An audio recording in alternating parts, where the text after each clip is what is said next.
इस PC build में हमने कुछ इंपॉर्टेंट पार्ट्स लिए हैं, जैसे कि मदरबोर्ड लिया है हमने गीगाबाइट टेक्नोलॉजी का, जिसका मॉडल नंबर है H410M S2V3। और इसके अंदर जो हमने प्रोसेसर लिया है वो लिया है i3 का 10th जनरेशन i3-10100 और जिसकी फ्रीक्वेंसी 3.6 गीगाहर्ट्ज की है। ये आता है 4 कोर के साथ में। रैम हमने क्रूशल कंपनी का लिया है, जिसमें हमने एक 16 GB का रखा है और दूसरा वाला जो रखा है वो है 8 GB का, यानी कि टोटल हमने इसमें 24 GB का रैम रखा है। और कैबिनेट जो हमने लिया है जिसमें हम ये सारा पार्ट फिट करने वाले हैं वो लिया है जेबियन कंपनी का। पीसी बिल्ड करते समय हमें एक बात हमेशा ध्यान रखना है कि जब भी हम पीसी बिल्ड करने जाते हैं तो हमें मदरबोर्ड फिक्स करने के लिए स्टड लगाना जरूरी है। स्टड आप देख सकते हो स्क्रीन पे, ये जो स्टड देख रहे हो छोटे छोटे, ये बोर्ड्स की तरह रहते हैं जो कैबिनेट के ऊपर अंदर के साइड फिक्स हो जाते हैं। इसमें हमें मदरबोर्ड फिक्स करना होता है, तो सबसे पहले हम स्टड फिक्स करेंगे, उसके बाद हम उसके ऊपर मदरबोर्ड फिक्स करेंगे। जैसे कि आप यहाँ पे देख सकते हो स्टड है जो हमने लगाए हैं, थोड़ा सा टाइट कर लेते हैं ताकि ये हिले डुले नहीं। मदरबोर्ड का साइज जो भी होगा आपका, उसके हिसाब से आपको स्टड्स लगाने हैं।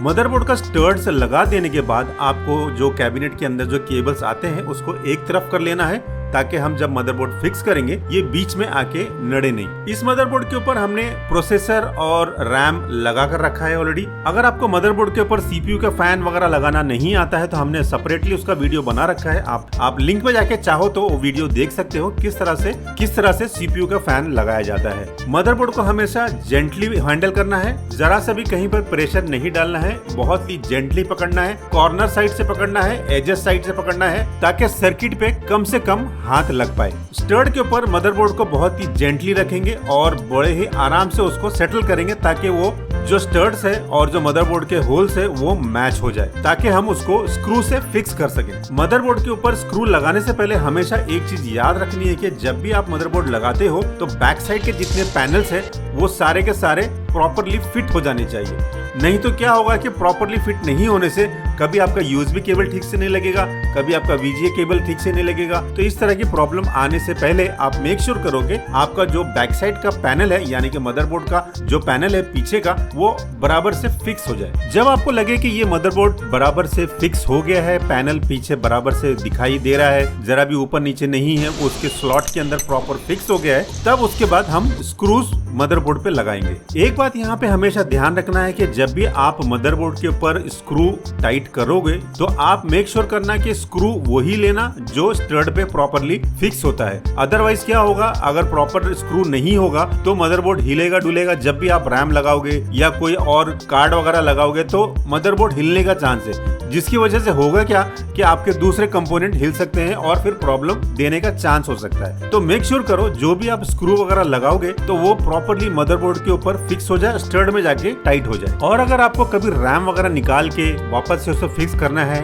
या रैम ऐड करना है तो आप दोनों साइड रैम का जो नॉच होता है उसको थोड़ा सा पुश करेंगे अपोजिट साइड में और रैम निकालेंगे। जब हमें फिक्स करना होगा तो रैम को हम प्रॉपरली स्लॉट के हिसाब से पकड़ेंगे और जेंटली इंसर्ट करेंगे। थोड़ा सा प्रेशर देंगे, ज्यादा प्रेशर नहीं देंगे, ताकि दूसरे कंपोनेंट को कुछ इफेक्ट नहीं हो जाए। जैसे ही हम रैम को जेंटली प्रेस करेंगे आप देखोगे कि दोनों साइड पे जो लॉक है ऑटोमेटिकली लॉक हो जाएगा। जब हमारा motherboard, RAM, processor, CPU, fan सब कुछ फिक्स हो जाएगा तो हम एसएमपीएस लगाएंगे, यानी कि उसका पावर सप्लाई फिक्स करेंगे। पावर सप्लाई हम 500 वॉट के अप्रोक्सीमेटली हम ले सकते हैं। अगर हमारा नॉर्मल यूसेज है, यानी कि बहुत ज्यादा गेमिंग वगैरह नहीं होता है, तो हम 500 के आसपास वाला एसएमपीएस ले सकते हैं जो नॉर्मल कामों के लिए सफिशिएंट होता है। और थोड़ा सा अगर बेटर लेना है 650 या 600 वॉट वाला भी ले सकते हो चाहो तो। और अगर आपका गेमिंग वगैरह का कोई सेटअप करने वाले हो तो आप ध्यान रखो कि आप जब भी एसएमपीएस लेते हो तो आप नॉर्मल एसएमपीएस नहीं लेके ब्रॉन्ज वाला टाइप का एसएमपीएस कुछ ले सकते हो,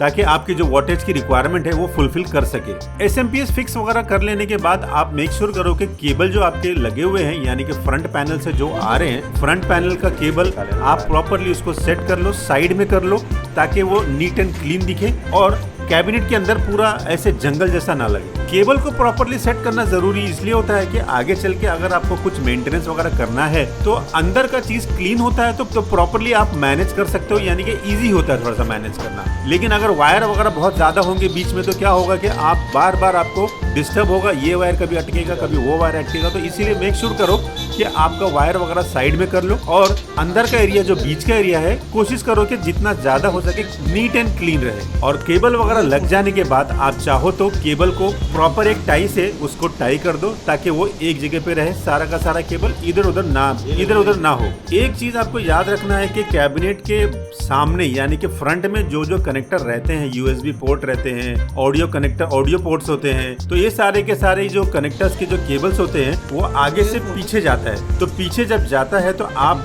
उसको प्रॉपरली केबल तरीके से रखो और उसके प्रॉपर कनेक्टर में ही इंसर्ट करो। अब बात आती है कि कौन से वाले पोर्ट में कौन सा वाला कनेक्टर जाएगा। अब यहाँ पे बात ये होती है कि कभी कभी मदरबोर्ड पे प्रॉपर स्पेसिफाइड नहीं होता है कि कौन सा वाला केबल कहाँ लगना है, तो आप मदरबोर्ड के साथ जो मैनुअल आता है वो हमेशा उसको ओपन करके रखें, कैबिनेट के हमेशा साथ रखें ताकि जब भी जरूरत पड़े आप उसको ओपन करके चेक करके प्रॉपरली कनेक्टर को लगा सको। क्योंकि कनेक्टर अगर यहाँ वहाँ लग जाएगा तो ठीक से काम नहीं करेगा, कभी पावर का कनेक्टर कहीं रीसेट में चला जाएगा, रीसेट का कनेक्टर पावर में चला जाएगा, तो प्रॉब्लम होने की चांस हो सकती है। इसीलिए आप मेक श्योर करो कि जैसा मैनुअल में दिया है मदरबोर्ड के वैसे ही 1 बाय 1 एक एक केबल को कनेक्टर में इंसर्ट करते चले जाओ।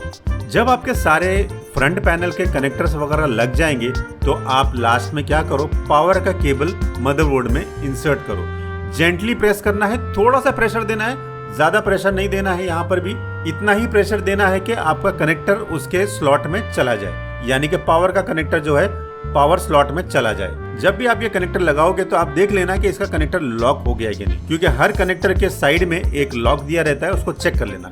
फ्रंट पैनल से 4-5 केबल इंपॉर्टेंट आते हैं, जैसे कि एक पावर केबल होता है, एक रीसेट केबल होता है, एक पावर की एलईडी होती है, एक हार्ड डिस्क की एलईडी होती है, यूएसबी का केबल होता है। ये कुछ 4-5 केबल्स होते हैं जो हमें मदरबोर्ड के ऊपर फिक्स करने होते हैं। ये सारा का सारा डिटेल आपके मदरबोर्ड के मैनुअल में मिलेगा, आप उसको देख के 1 बाय 1 फिक्स कर सकते हैं। जब आपका फ्रंट पैनल के सारे केबल्स लग जाएंगे तो आपको कुछ चीजें और लगानी होती है, जैसे कि सीपीयू का जो फैन होता है उसका एक कनेक्टर अलग से होता है, वो लगाना होता है। पावर सप्लाई से एक डायरेक्ट केबल आता है पावर का, वो भी आपको सीपीयू के आजू बाजू में कहीं कनेक्टर दिखाई देगा, वो वहाँ पे लगाना रहता है। आप मेक श्योर करो कि एक तो पावर केबल होता है जो 24 पिन का होता है, वो लगाना होता है, और एक कभी 4 पिन का आता है, कभी 8 पिन का आता है, तो वो भी एक पावर कनेक्टर है, वो भी जनरली सीपीयू के आसपास कहीं दिखाई देगा, वहां पे आपको लगाना हो। अभी हमने एक किंगस्टन का 250 GB का SSD ड्राइव लिया है हमने। एक चीज हमेशा याद रखना कि जब भी आपको हार्ड डिस्क लगाने की जरूरत पड़ती है तो उसमें 2 कनेक्टर लगाने जरूरी है। SATA ड्राइव लिए हो, SATA ड्राइव में दो आते हैं, एक नॉर्मल हार्ड डिस्क आता है और एक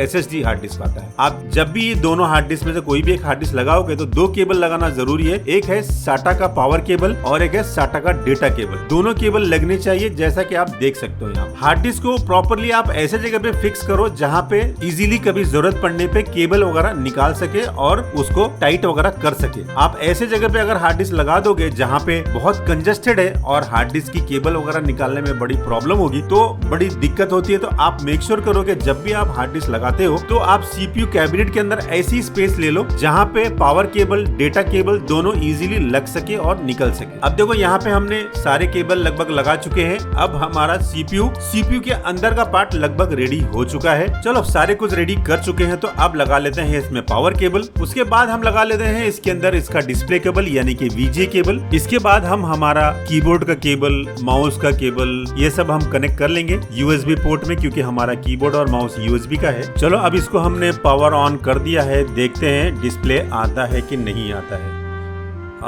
ये क्या हो गया, नहीं आ रहा है। चलो देखते हैं। पावर की एलईडी ऑन तो हो गई है, डिस्प्ले लेकिन अभी तक दिखाई नहीं दिया है। देखते हैं, थोड़ा सा वेट करते हैं क्या होता है। सीपीयू के अंदर तो हार्ड डिस्क की एलईडी ऑन ब्लिंक हो रही है, लेकिन डिस्प्ले में कोई इंफॉर्मेशन नहीं दिखा रहा है। मे बी लूज है, तो मैं इसको जरा टाइट वगैरह कर देता हूँ और उसके बाद फिर से चेक करता हूँ। लेट्स सी आता है कि नहीं आता है। अभी हमने इसको फिर से टाइट वगैरह कर दिया है और स्विच ऑन फिर से कर दिया है। लेट्स सी, अब पावर ऑन करके देखते हैं आता है कि नहीं आता है डिस्प्ले।